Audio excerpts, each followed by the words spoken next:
নমস্কার, সকল ভক্ত বন্ধুদের সাদর আহ্বান জানাই বেদান্ত দর্শন ফেসবুক পেজে। বেদান্ত দর্শন ফেসবুক পেজে আমরা শনি, মঙ্গলবার এবং একাদশী পুণ্যতিথিতে পুণ্যদিনে গীতা অনুধ্যান শুনছি।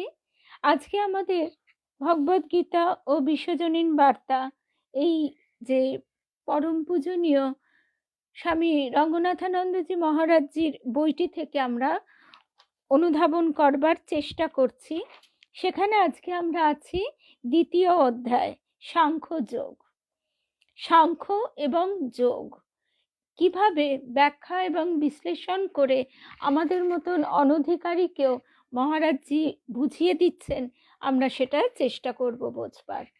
সকল ভক্ত বন্ধুদের সুপ্রভাত জানাই, আর ঠাকুর মায়ের শ্রী চরণে সাষ্টাঙ্গ প্রণাম নিবেদন করে, শ্রী গুরুদেবকে স্মরণ করে, পূজনীয় মহারাজজির চরণে প্রণাম জানিয়ে আমরা শুরু করছি আজকের প্রসঙ্গ, সাংখ্যযোগ দ্বিতীয় অধ্যায়। আর গতকাল আমাদের দেবেন দাদার বাড়িতে এত সুন্দর অনুষ্ঠান, মানে তার পূজা নিবেদন হয়েছে, তিনি গ্রহণ করেছেন, এবং সেই শ্রী রামকৃষ্ণ অর্চনালয়ে ঠাকুর এত প্রসন্ন মুখে বসে আছেন, সদা যেন হাস্যমুখ। তো গতকাল সেই পূজা নিবেদন পিয়ালি ও করেছে, লাইভ করেছে। প্রথম শুরুটা মনে হচ্ছে একটু গন্ডগোলের ছিল, বা মাইক্রোফোনেও ডিস্টার্ব ছিল, তবু চেষ্টা করব সকলের জন্য শেয়ার করে দিতে, এবং আমরা সবাই সেই আনন্দ নিশ্চয়ই আস্বাদন করব তার কৃপায়। আর আজকে আমাদের ছোট্ট মেয়ের পরীক্ষা শুরু হচ্ছে, বাইরের প্রথম পরীক্ষা।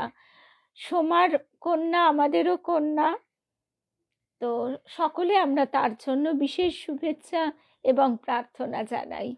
তাহলে আমরা শুরু করছি আজকের প্রসঙ্গ। শুভ সকাল, পূর্ণিমায় তো সোমা এসে গেছে। সোমা, ছন্দাদি, রুদ্রাণী, রুম্পা, সোমা, মিনুদি, শর্মিলাদি, জয়শ্রী, রিমা, শুভ সকাল। একটু আগে পারমিতা অনলাইন ছিল, কি জানি অনেক সময় ওর একটু ঢুকতে দেরি হয়, তা আমরা চলে আসছি। তাহলে আজকে আমাদের যে প্রসঙ্গ, প্রথম অধ্যায়ের শেষ শ্লোকে দেখেছ রিমা, কাকিমা আমার সতীর্থ কি অপূর্ব গান করেন। এই তো পারমিতা এসে গেছে। প্রথম অধ্যায়ের শেষ শ্লোকে আমরা অর্জুনকে অনেক অনেক ভালোবাসা গো। আসলে তার পূজা, তাকে ভালোবাসার যে আনন্দ, ভজনানন্দ, বিষয়ানন্দের কাছে এই ভজনানন্দ যে কত মধুর, কত শক্তিশালী, সেটা আমরা একটুও যদি আস্বাদন করি বুঝতে পারি।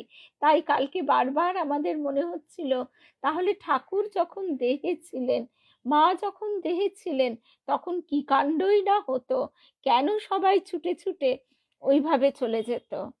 বাড়িতে বাবা মা বকছেন, তাও ছোট ছেলেরা লুকিয়ে গোপনে পালিয়ে যাচ্ছে দক্ষিণেশ্বরে, এবং তারা বলছেন যে এতদিন জানতাম মা বাপের ভালোবাসাই শ্রেষ্ঠ, কিন্তু তার কাছে যে ভালোবাসা, ঠিক এই অনুভূতিটা আমার গুরুদেবের কাছেও হয়েছিল। কারণ একটা জিনিস মনে হতো, মা বাবারও কিছু চাহিদা থাকে, সেইটি পূরণ না হলে মা বাবাও বুঝি বকাবকি করে।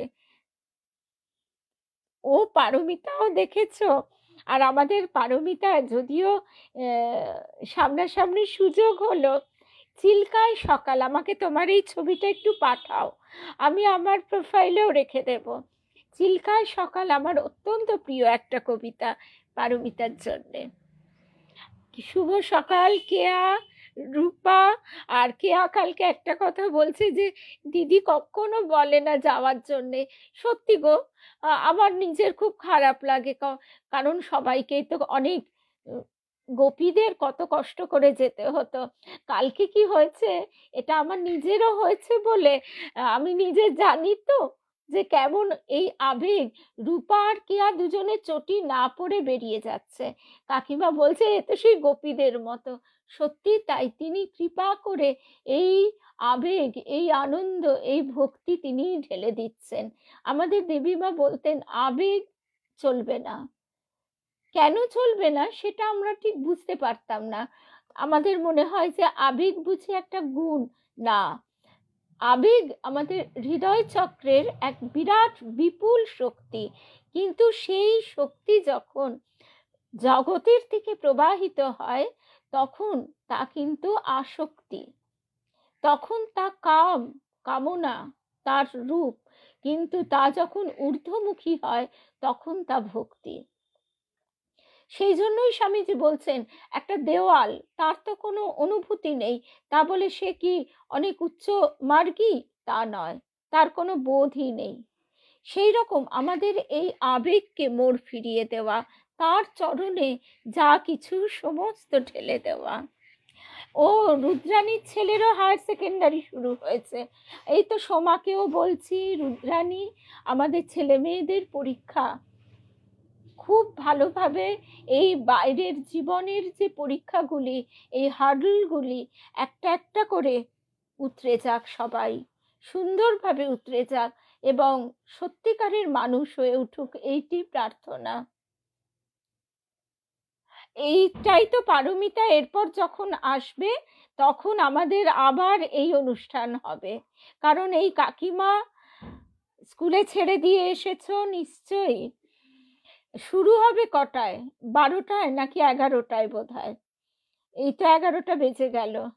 এই সমস্ত ক্ষণটুকু প্রার্থনা যে ওদের যেন মনের শক্তি থাকে এবং স্বয়ং মা সরস্বতী যেন ওদের হাতটি ধরে থাকেন, এইটি প্রার্থনা। আমাদের গুরুদেবও বলতেন মাকে বলবি আমার হাতটা ধরে থাকো।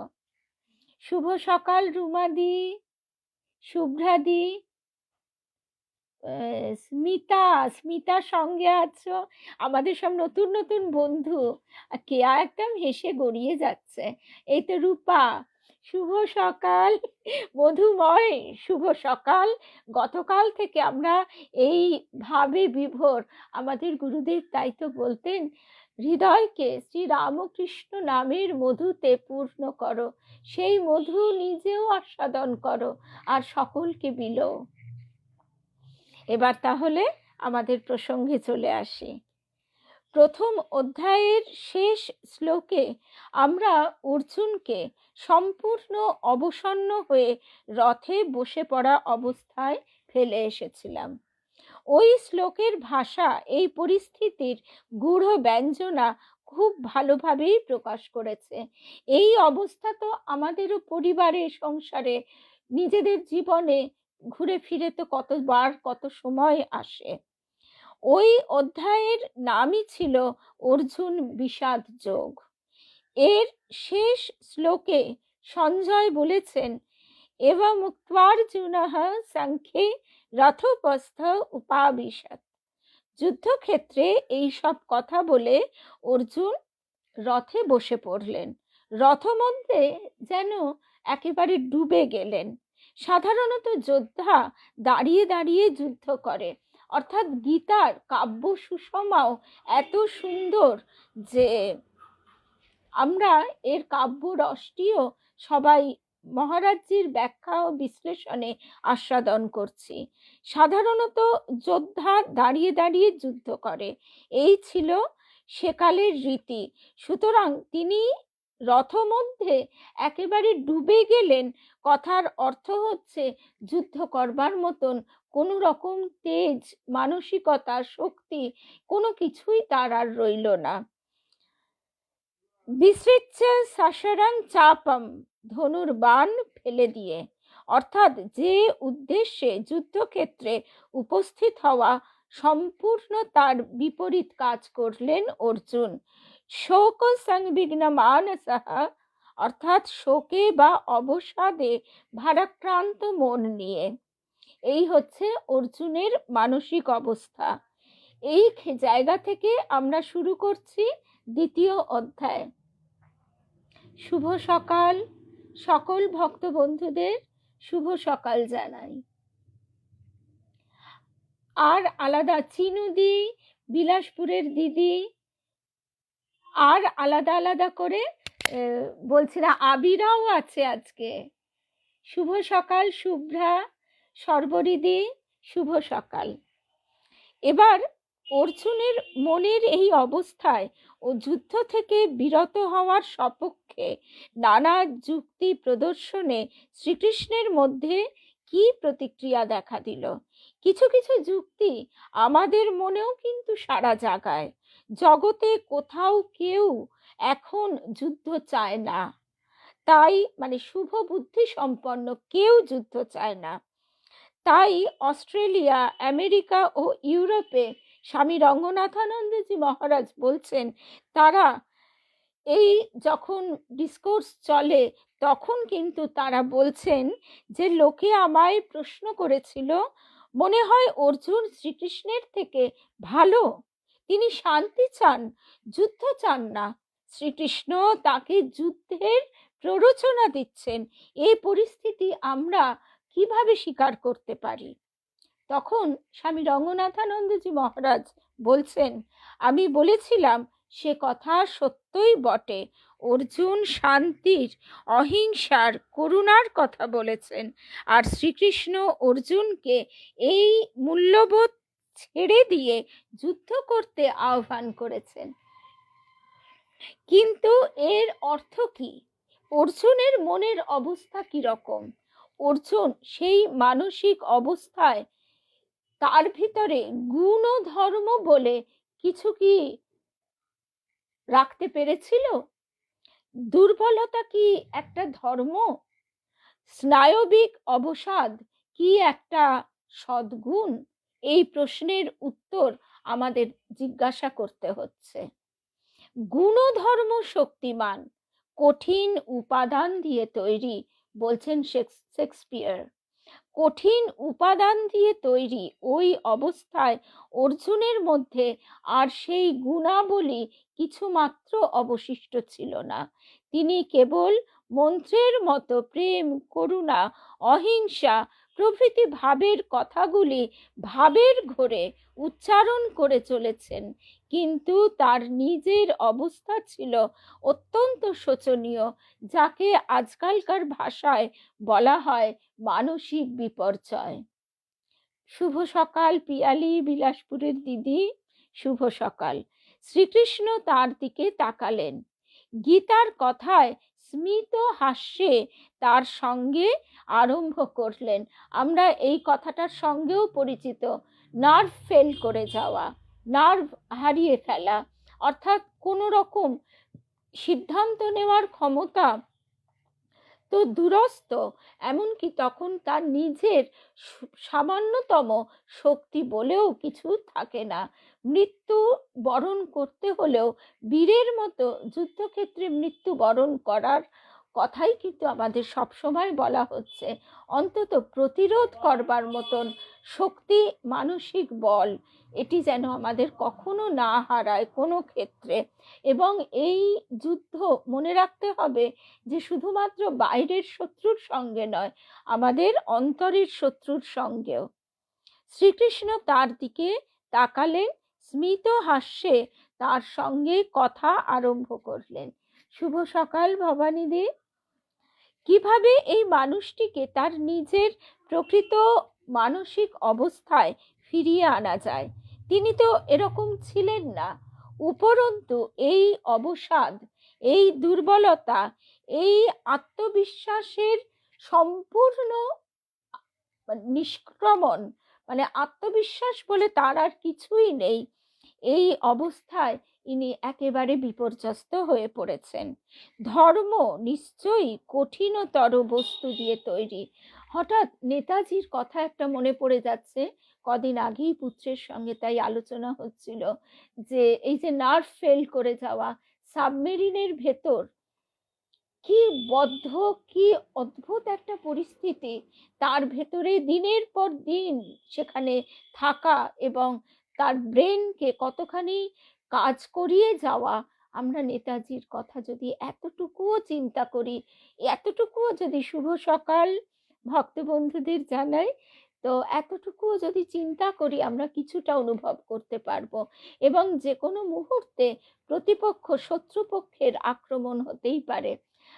ভাইজ্যাক যখন বেড়াতে গিয়েছিলাম, ওখানে একটি সাবমেরিন যেটা নষ্ট হয়ে গেছে, ওটি ওখানে রাখা আছে, ওর ভেতরে ঢোকা যায়। সেখানে লেখাই আছে যাদের সমস্যা আছে মানসিক বা যাদের হার্টের সমস্যা আছে তারা প্রবেশ করবেন না, কারণ ওর ভেতর ঢুকলে ওই ক্লস্ট্রোফোবিয়া বলে যে ব্যাপারটা হয় সেটাও হতে পারে।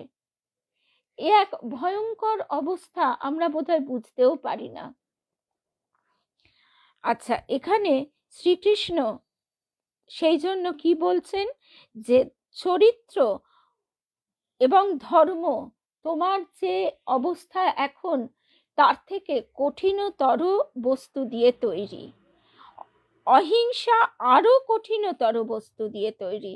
কিন্তু তুমি যে অহিংসার কথা বলছো তা বলছো ভীত হয়ে। তোমার ক্ষমতা আছে কিন্তু তুমি হিংসা করছো না, কারুর প্রতি আক্রমণ করছো না, সেইটা হচ্ছে প্রকৃত অহিংসা। তুমি তোমার হিংসাকে প্রকাশ করছো না, তাকে তুমি সম্পূর্ণভাবে সেই হিংসারূপ শত্রুকে নিঃশেষ করে দিয়েছো। সেজন্য শক্তির আরো বেশি প্রয়োজন। তাই মহাত্মা গান্ধী বলতেন, আমি ভীরুর অহিংসা চাই না, কেবল সাহসীর অহিংসাকেই অহিংসা বলা চলে।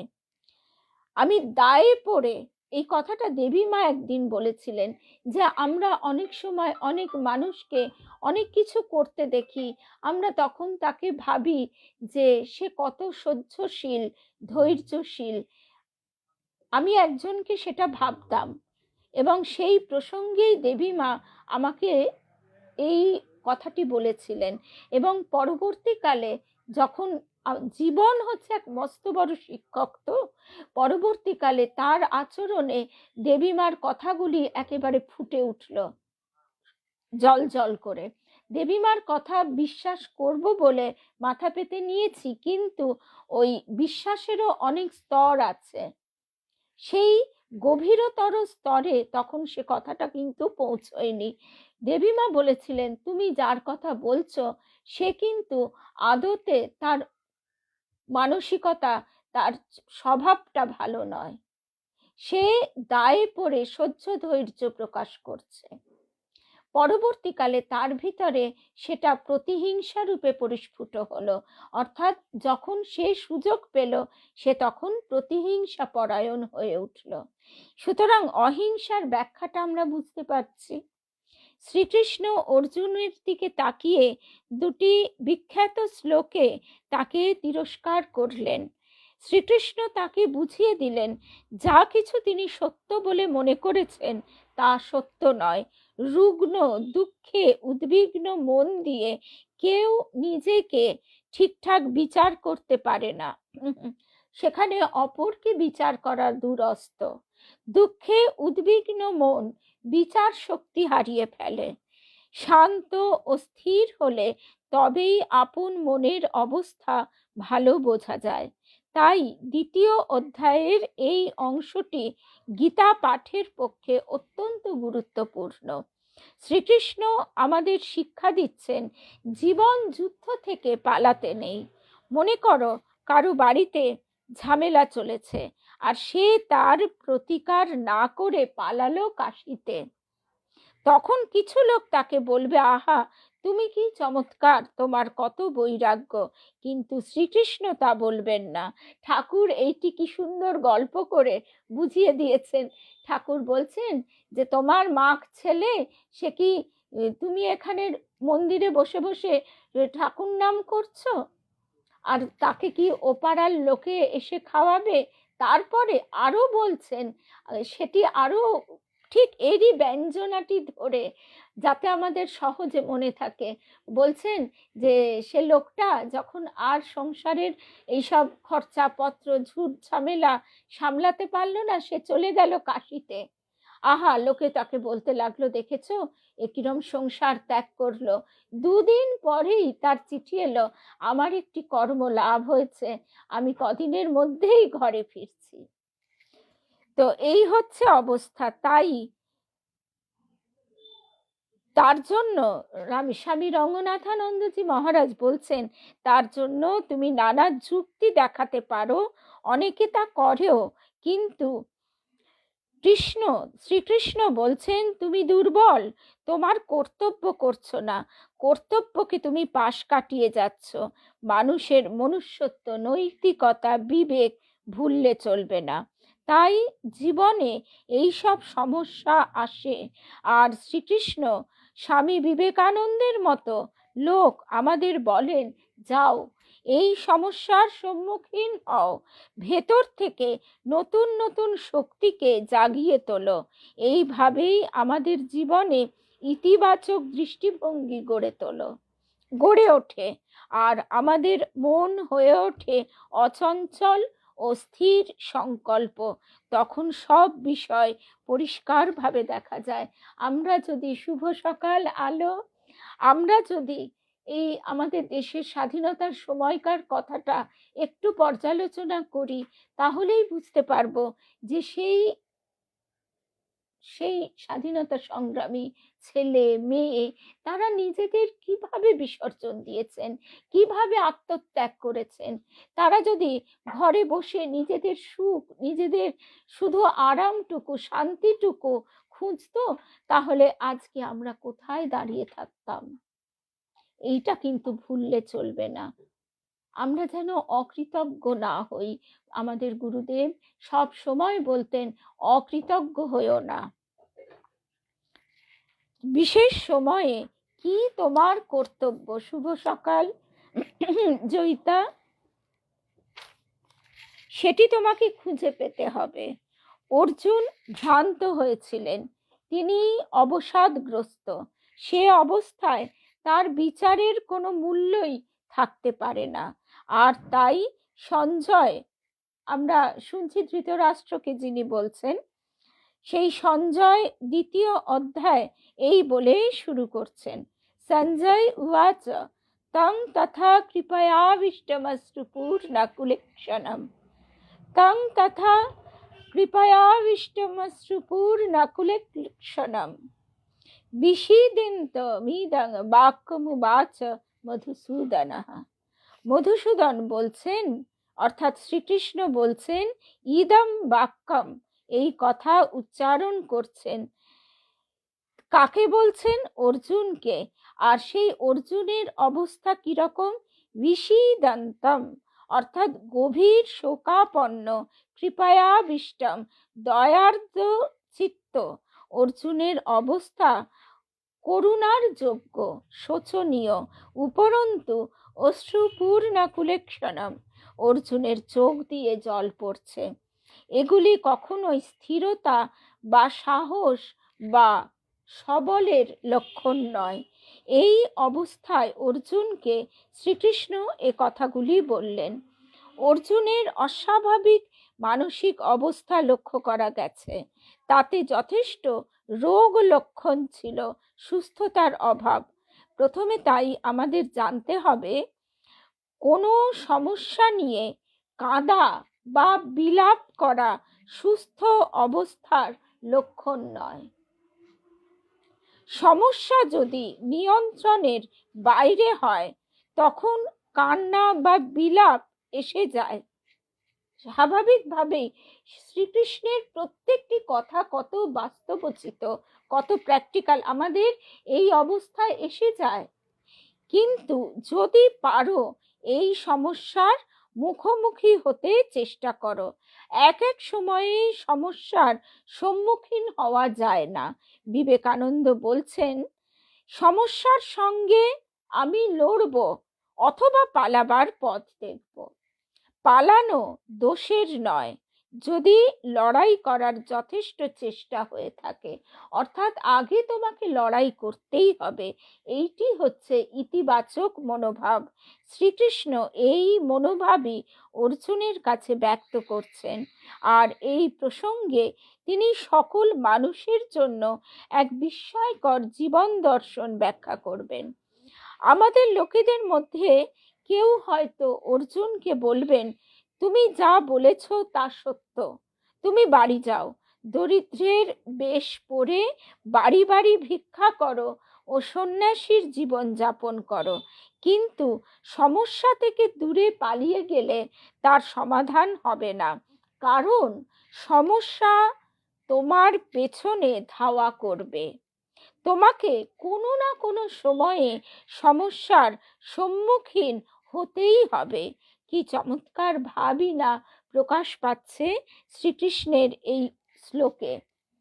শ্রী ভগবান অর্থাৎ শ্রীকৃষ্ণ বলছেন, শ্রী ভগবান উবাচ কুতস্ত্বা কস্মলমিদং বিষমী সমুপস্থিতম অনার্যজুষ্টম সর্গম কীর্তিকরমর্জুন।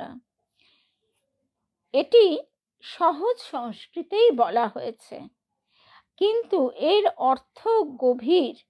কুতস্ত্বা, কুতঃ কোথা থেকে, ত্বা তোমার কাছে এলো, কস্মলম অর্থাৎ এত হীন ভাব, কস্মল ক তালুপস্যয় মফলা ল অর্থাৎ সমস্ত মন্দ ভাব, বিষমে সমুপস্থিতম এই সংকটময় পরিস্থিতিতে তুমি এই রকম যুক্তি তুলে ধরছ ও এই দৃষ্টিভঙ্গি গড়ে তুলেছ। দুই সৈন্যদলের মধ্যে যুদ্ধ আরম্ভ হয় এমন সময় তুমি বলছো, না আমি যুদ্ধ করতে পারবো না, চললাম, আমি ঋষিকেশে যাচ্ছি। অনার্য জুষ্টম, এ কাজ অনার্য সুলভ। এখানে অনার্য কথার অর্থ কি? অনার্য কথার অর্থ আমরা এখানে শুনব। অনার্য বলতে কিন্তু কোনো জাতি নয়, আর্য বলতে কোনো জাতি নয়। এই যে শব্দ, ভাষা হচ্ছে বহতা নদীর মতো, তার শব্দের অর্থ কখনো সংকীর্ণ হয়ে যায়, কখনো তা ব্যক্তার্থে প্রয়োগ হয়, আমরা অনেক সময় ভুলে যাই সেটা। অনার্যজুষ্টম, এই কাজ অনার্য সুলভ। কোনো মহৎ চিত্ত ব্যক্তি কখনোই এমন দৃষ্টিভঙ্গি অবলম্বন করে না। আর্য বলতে কোনো জাতি নয়, আর্য হলো মহৎ চিত্ত ব্যক্তি। আর্য কথাটিকে প্রায়ই আমরা জাতির সঙ্গে গুলিয়ে ফেলি। প্রথমে পশ্চিমী ঐতিহাসিকগণ এই তত্ত্ব উপস্থিত করে, তাই থেকেই হিটলারের আর্য জাতির শ্রেষ্ঠত্ব মনোভাবটি গড়ে ওঠে। হিটলারের মৃত্যুর সঙ্গেই আর্য জাতির তত্ত্বেরও মৃত্যু হয়। সংস্কৃত ভাষায় আর্য কথাটি মহৎ চিত্ত ব্যক্তিকেই বোঝায়। যে কোনো সংস্কৃত নাটকে আমরা তাই দেখতে পাই, কোনো ব্যক্তি নাটকের অন্য চরিত্রকে সম্বোধন করতে হলে বলছেন, প্রিয় আর্যা, মহৎ চিত্ত ব্যক্তি। বুদ্ধ তার উপদেশাবলিতে আর্য সত্যানি, মহৎ সত্য বলতেন। সেখানে আর্যের প্রতিশব্দই হলো মহৎ। মহৎ সত্য, আর্য সত্যানি চারটি। এই অর্থেই আর্য কথাটি বুদ্ধদেব ব্যবহার করেছেন, যেমন করা হয়েছে পূর্বতন বৈদিক সাহিত্যে। আর্য কথাটি তাই সংস্কৃত ভাষায় একটি মহান শব্দ। আর্য হওয়া মানে মহৎ চেতা হওয়া। এই যেমন ব্রাহ্মণ শব্দটার অর্থ আমরা আজকাল কত সংকীর্ণ করে ফেলেছি। সামান্য হইও না, ছোট হইও না, তাই শ্রীকৃষ্ণ একে বলছেন অনার্যজুষ্টম। তুমি যে দৃষ্টিভঙ্গি নিয়েছ তা মহৎ, অর্থাৎ আর্যেরা নেয় না। যারা নিকৃষ্ট চিত্ত তারাই কেবল তোমার দৃষ্টিভঙ্গি নেয়। পুরু, তিনি আলেকজান্ডারের কাছে পরাজিত হয়েছেন যুদ্ধ করে, সেই জন্য তাকে যখন জিজ্ঞেস করা হয়েছে যে তিনি কি ব্যবহার আশা করেন, সঙ্গে সঙ্গে তিনি বলছেন একজন রাজার কাছ থেকে একজন রাজা যে ব্যবহার আশা করে সেই ব্যবহারই তিনি আশা করেন। এই যে আত্ম, এটা কিন্তু অহংকার নয়, এটা হচ্ছে সেলফ রেসপেক্ট, মানে বাংলাটা এখন মনে করতে পারছি না, পারমিতা। আমরা এই যে সবসময় নিজেদের ভাষাটা কথা বলি না, এই যে চট করে চটজলদি একটা অন্য মানে বলি, যার জন্য আমাদের অনেক সময় এই অসুবিধাটা হয়। এই সেলফ রেসপেক্টটা যেন আমরা কখনোই হারিয়ে না ফেলি। আত্মশ্রদ্ধা, আত্মকৃপা, নিজের প্রতি বিশ্বাস, আত্মবিশ্বাস, এইগুলির প্রচন্ড দরকার। অর্জুন এক মহান যোদ্ধা ছিলেন, তাই তিনি বলছেন অস্বর্গম, এতে স্বর্গে বা মর্তে কোথাও তোমার গৌরব বৃদ্ধি হবে না। অকীর্তিকরম, এতে তোমার বদনামও হবে না, অপযশ হবে। তিনি দৌর্বল্যের শিকার হবেন, জগতে তার সুনামে ভাটা পড়বে। অনার্যজুষ্টম, অসর্গম, অকীর্তিকরম, এই তিনটি কথা অর্জুনের ওপর হঠাৎ মানসিক অভিঘাত প্রয়োগ মাধ্যমে চিকিৎসা পদ্ধতির মতো কাজ করল। অর্থাৎ উত্তম বৈদ্যের ন্যায় শ্রীকৃষ্ণ অর্জুনকে আঘাত দিয়ে সবল করবার চেষ্টা করলেন। এই যে যেমন আমাদের অনেক সময় ইলেকট্রিক শক দেওয়া হয়, এটা হচ্ছে ভোকাল টনিক আজকালকার ভাষায়। মানসিক বিপর্যয়ের ক্ষেত্রে এমন চিকিৎসার ব্যবস্থা আছে, তাই শ্রীকৃষ্ণ এখানে সেই ব্যবস্থা নিলেন। যে সন্তান আমাদের ভয় পাচ্ছে পরীক্ষায় বসতে, পরীক্ষা দিতে, তাকে কি আমরা আরো ভীত করে তুলব? না, তুই পারবি না, দেখ চেষ্টা করে, এরকম তো না, তুমি পারবে। আর যদি চেষ্টা করো, তোমার বেস্টটা তুমি দাও, তারপর যা হবার হবে। এই ভাবনা চিন্তাগুলো কিন্তু একটু একটু করেই তৈরি হয়। শ্রীকৃষ্ণ এখানে এই ব্যবস্থাই নিলেন। অর্জুন এরকম আশা করেননি। তিনি ভেবেছিলেন শ্রীকৃষ্ণ তাকে পিঠ চাপড়ে বলবেন, বাহ, বেশ করেছো, তুমি এমনই মহাত্মা যে সকলের প্রতি তোমার এতই করুণা যে তুমি কাউকে বধ করতে চাও না, তুমি যোদ্ধা না হয়ে সন্ন্যাসী বা ফকির হতে চাও। স্বামী প্রণবানন্দজি মহারাজ, তার হাতে আমরা কেন ত্রিশূল দেখি, কেন নাগা সন্ন্যাসীদের অস্ত্র আকারে হয়? কারণ এই সময়ের প্রবাহে আমরা দেখছি যে এদের উপর অনেক বহির্জাতির আক্রমণ হয়েছে। সেখানে নিজেদের রক্ষা করা এবং আমার যারা শুভাকাঙ্ক্ষী তাদের রক্ষা করবার জন্য বলের কত প্রয়োজন, আজকে আমরা একটু একটু করে সেটা অনুভব করতে পারছি। তুমি এমনই মহাত্মা, সকলের প্রতি তোমার এতই করুণা যে তুমি কাউকে বধ করতে চাও না, তুমি যোদ্ধা না হয়ে সন্ন্যাসী ফকির হতে চাও। এটা কিন্তু ব্যঙ্গার্থে বলা হচ্ছে। এই সব কথা যা অর্জুন শ্রীকৃষ্ণের কাছ থেকে আশা করেছিলেন তা তো তিনি পেলেন না, উল্টে এটা তাকে তিনি ব্যঙ্গার্থে প্রয়োগ করে তিরস্কার করছেন, এই রকম মানসিক আঘাত দিয়ে চিকিৎসা করছেন। এই শ্লোকটি নেতিবাচক পথ দেখিয়েছে সাধারণ অর্থে, কিন্তু গূঢ় অর্থে এটি ব্যঙ্গ। এইবার ইতিবাচক পথ দেখিয়ে শ্রীকৃষ্ণ বলছেন, ক্লৈব্যং মাসমগমঃ পার্থ নৈ তচ্চুপপদ্যতে, ক্ষুদ্রং হৃদয় দৌর্বল্যং তক্তুস্তিষ্ঠ পরন্তপ। এটি একটি শক্তিদায়ী শ্লোক।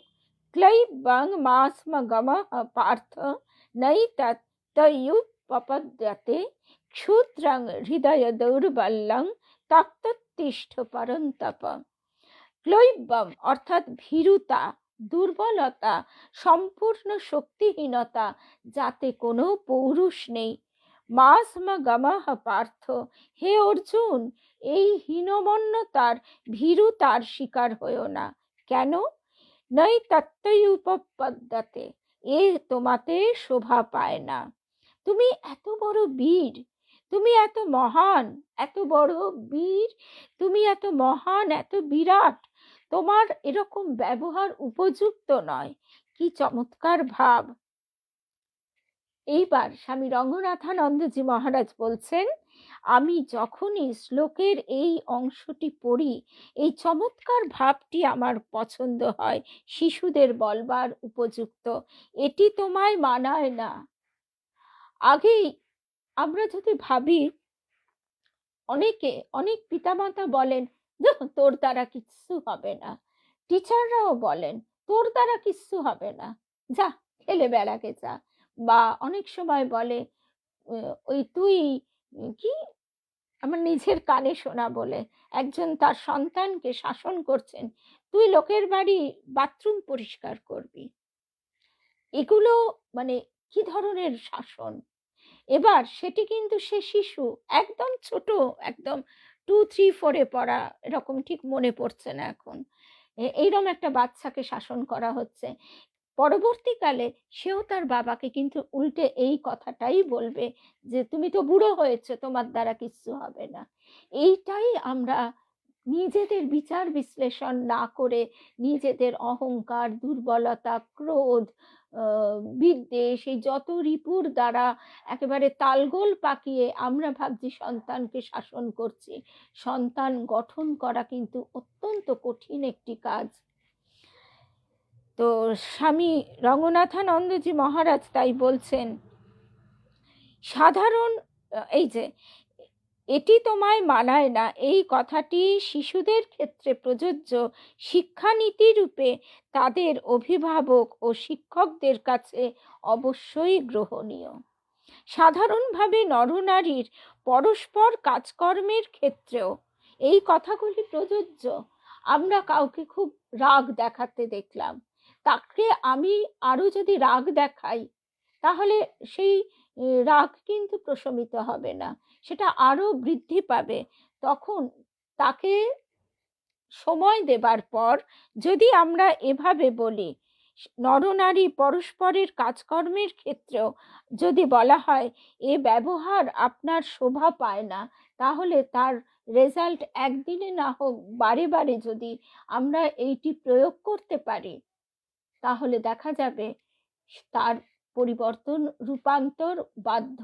অনেক বাড়িতে রাগের বশবর্তী হয়ে ভাঙাচোরার একটা অভ্যাস থাকে, ছোঁড়াছুঁড়ি জিনিস, অত্যন্ত অসভ্যতা এগুলো। যে নর বা নারী নিজ স্বভাব ভুলে গিয়ে নিজ মর্যাদার পক্ষে হানিকর কিছু কাজ করছে, তাকে তুমি শ্রদ্ধা করো, তাই এটি তার কাছে একটি ইতিবাচক অনুরোধ। তাকে অশ্রদ্ধা করো না, এতে তোমার মধ্যে তথা শ্রোতার মধ্যে অন্তর্নিহিত উৎকৃষ্ট ভাবটি জাগিয়ে তোলার ক্ষমতা রয়েছে। শ্রীকৃষ্ণ অর্জুনকে বলছেন, অর্জুন, এটি তোমার প্রকৃত রূপ নয়, কোনো মায়া তোমাকে আচ্ছন্ন করেছে। এই দুর্বলতা, এই অবসাদ, যাকে স্নায়বিক বিপর্যয় বলে, এ তোমার প্রকৃত রূপ নয়। যখন আমাদের স্নায়ু বিপর্যস্ত হয়, তখন আমরা কতই না দুর্বল হয়ে পড়ি, যেন একটি শিশু। অর্থাৎ বহু শিশুকে আমরা দেখি, তারা নিজেদের কন্ট্রোল তো করতেই পারে না। তা সুতরাং তাকে শাসন করতে গিয়ে যেন আমার ক্রোধের প্রকাশ না হয়।